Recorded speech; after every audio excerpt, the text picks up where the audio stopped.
Okay, so just first of all, just tell us, we're at Silicon Dreams. This is your section, I believe. Yeah. So what is it you've got here, and who are you? My name's Steve Perry. I'm just a private collector. All right. And yeah, just a private collector who likes computers. I don't like to keep them away in boxes. I like to get them out and let people use them, play on them. And they're here today for everyone to see and play. And I mean, that's the thing with this stuff. It's all great if you can play with it. I guess some stuff's easier to get out and get working than other stuff. It is, yeah. There's still some systems here today this morning which I still haven't got working quite yet today. So this is all the stuff you've collected over the years, is it? Yeah, probably about the last 4 or 5 years. Gone a little bit mad in the last year. Yeah. Got a bit of an interest in French systems and Japanese systems recently, and also Australian systems as well. So where we're stood here, I mean, we've got some stuff that people will recognise. You've got the Commodore 64s, and actually I hadn't seen this one before. This Commodore. Yeah, 64. This is a Commodore WebEx, which is actually a PC running a Commodore 64 emulator. Right. But they advertised it as a Commodore 64. Although, interestingly enough, the processor in it isn't good enough that it can actually run Commodore 64 games at full speed, which is why I've got it running a text adventure game there at the moment. It's interesting. And when was that? It was around the period where SCOM bought out Commodore. Right. I remember, released a few bits, and that was released in Germany only, as far as I'm aware. They weren't released in England. All the menus are in German. Quite fun. And then some of the other stuff you've got here as well. I mean, after a bit of a fond memories of the Amigas, because I had a 1200 and a 600 and a 500. And that's the games console. So you don't see many of those around. You don't. Again, they were released shortly before Commodore went bankrupt, so they didn't get many out there in the wild before they went bankrupt and stopped selling them. But it's literally an Amiga 1200 which runs CD games. In fact, a lot of people have converted Amiga 1200 games to CD to run on it. Which you can download and burn off. And I remember at the time thinking, I should really get one of those. I had my 1200, but like that. You got some other stuff which I recognise. You've got BBC Micros. I'm not sure about this one. This is it looks like a PC, but it says on the spec there it's running a Z80 processor. Yeah, it's an Einstein. I have fond memories of this because I had a friend who actually had one back in the day when I was going to school, and I used to go around his house and play games on it, mostly Starquake and Zork. We played on it, but I think the Chucky Egg version of this is the best version of Chucky Egg on any system, and Chucky Egg has been ported to a lot of systems. Yeah, it has, and my favourite version is the Einstein version. Yeah, I recognise the name, but I don't think I've ever seen one. Yeah, a lot of companies actually use them to program and port games to the other 8-bit systems back in the day. So they would write the Commodore 64 and Spectrum games on it, and then port it over. Right, because it's Z80, Yeah, they used it as a programming, but a lot of home users didn't have them because they were really expensive. Yeah. They were so expensive, these systems, but it's one of my favourites. Unfortunately, I've got a key broken off that one, but I'll get a new keyboard at some point.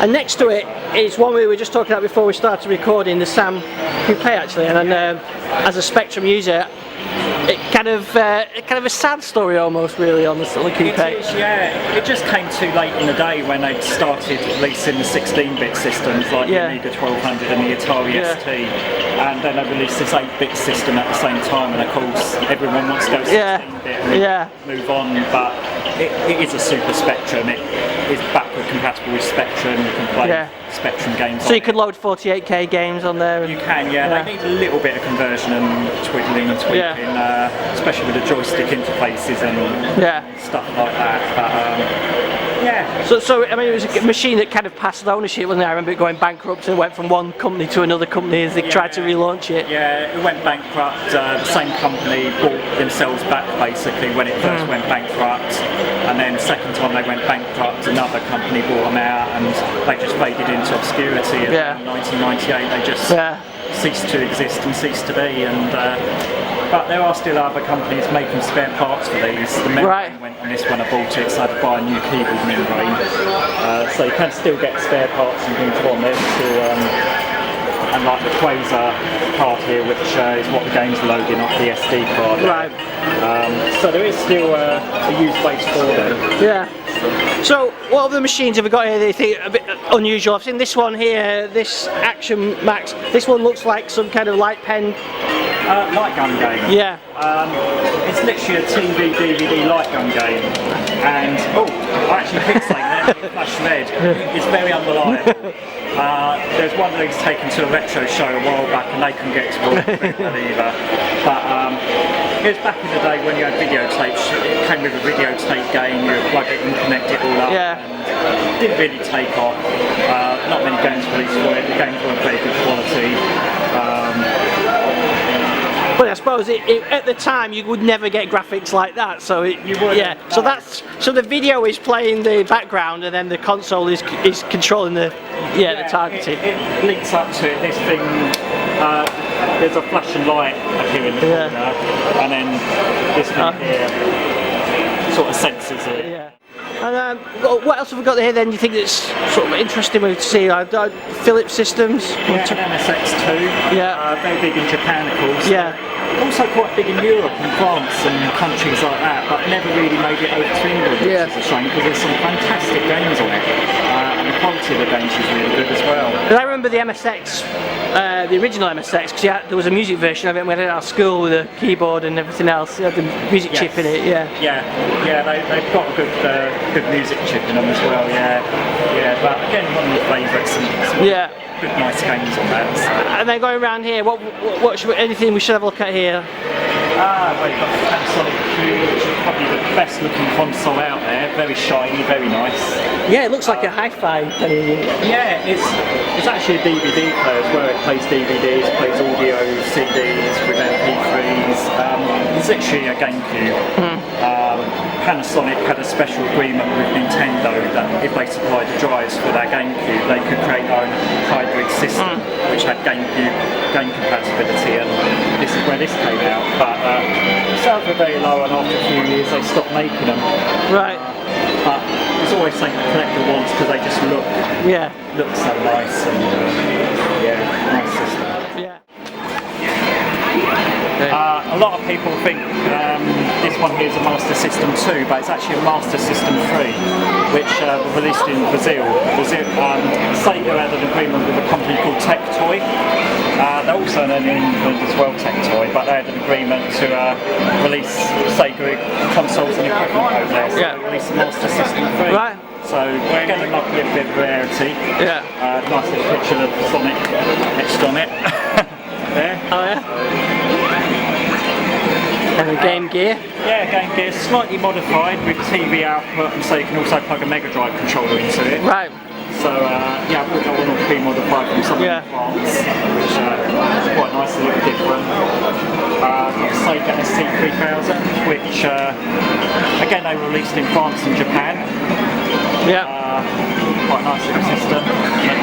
Sears Tele Games, which is an Atari 2600. I thought I recognised it. Yeah, it's just a rebranded version. Again, Atari had an agreement with Sears, so they could release it with their own branding, selling their stores and catalogues. So got one of my favourites, a Dick Smith Wizard, which is Australian. There's a big electronics company in Australia called Dick Smith, and that's a Dick Smith Wizard. Okay, what else have we got?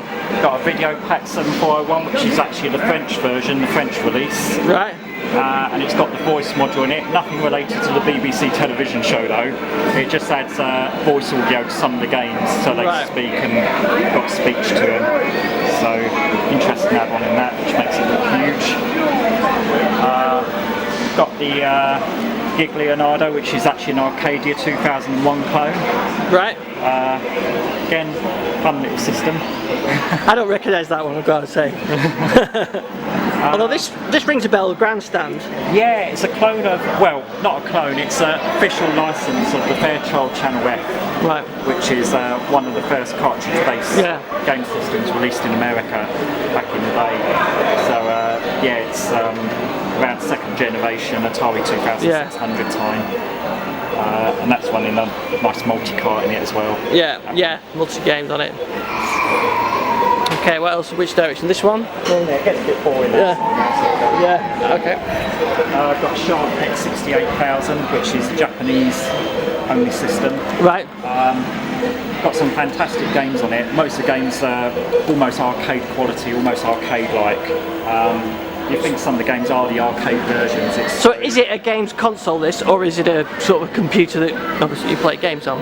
It's difficult to know, really. I'd say it could be used as a computer, but most people used it to play games on. Right. It mostly was just used as a games-based system. Yeah. It did also have computer functionality. I've never actually managed to use it as a computer because I don't speak Japanese. It's in Japanese on it, and luckily it auto boots. You just put a game in and it runs and runs. Right. So it's a game. It was sold as a games machine. Yeah. We've got another Atari 2600 here with a Spectra video keyboard, which allowed you to do programming and. Right, I remember them bringing that out vaguely.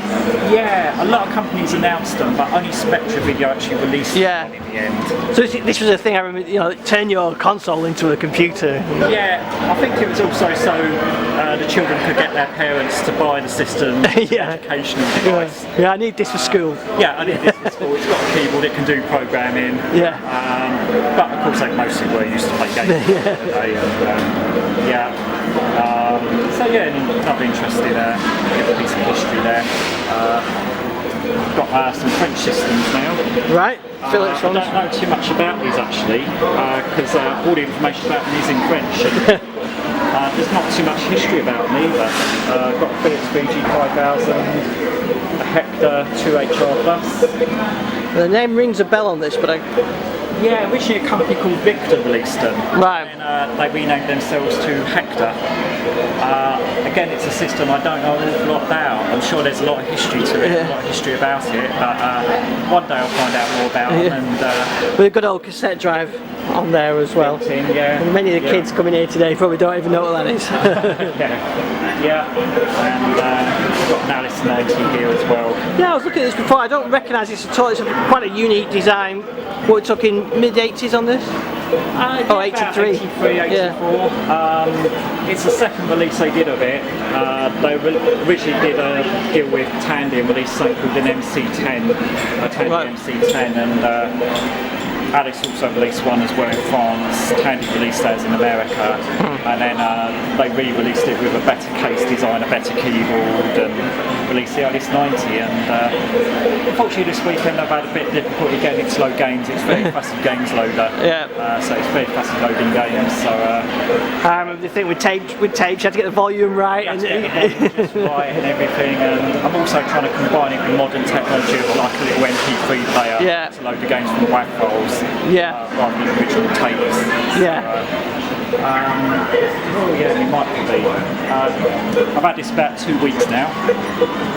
It's Australian and it's a modern remake. Right. So it's a brand new mould, brand new keyboard, brand new system. It's got a SD card in the back here. Right.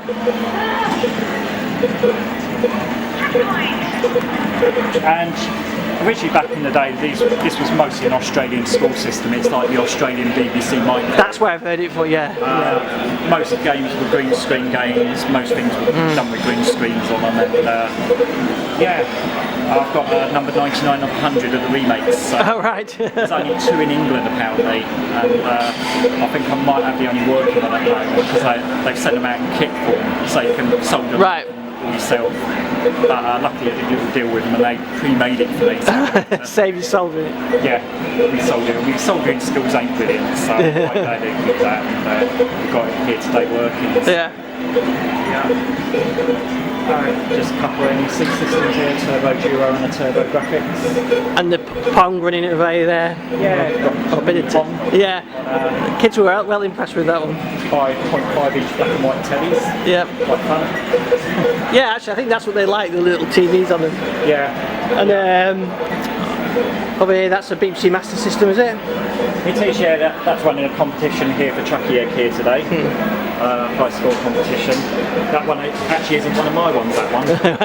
One from just downstairs. Yeah. This one there, we've got some arcade machines running. Yeah. Another N64, Sega Saturn. And the original Xbox. Original Xbox, which is running a few Xbox games there. So how long have you, so you say about 4 or 5 years you've been putting all this lot together? Yeah, it's just started off as a small collection, just buying systems I thought were interesting, fascinating, wanted to get hold of. In the last year it's gone a little crazy and... So where do you normally keep all this stuff? Have you got it locked up, or have you got it out all the time? No, it mostly stays in the plastic boxes. Yeah. I've got them all labelled up, so if there's something I want to play on, I know what box to go to, where to find it, where to get it out, and then put it away again once I'm done. Excellent. So do you get to bring it out to many events like this? It's getting an increasing number. There's more and more retro events happening in England. It's getting more and more popular now. I did one last weekend in Newcastle. I've got one this weekend. There's a small get-together in Essex in August, which I'm going to be providing some systems for, and another one in September in Oxford, which I'm helping co-run. Excellent. Which will be a lot of fun. So if anyone wanted to get in touch with you then to find out more about your collection and perhaps talk to you about future events, where's the best place to find you? I'm on Facebook, I'm on the forums, mostly the Retro Gamer forum, which is also the Retro Gamer magazine as well. They've got forums, so a lot of retro games hang out there. Wow, fantastic. It's on Twitter as well now. Yeah. Well, what's your Twitter then? Starship UK. Oh, that should be easy for people to find. Well, thanks for showing us. It's a fantastic demonstration. My kids have enjoyed playing on these, and I'm going to carry on and have a look around. So thanks for your time today. Thanks very much.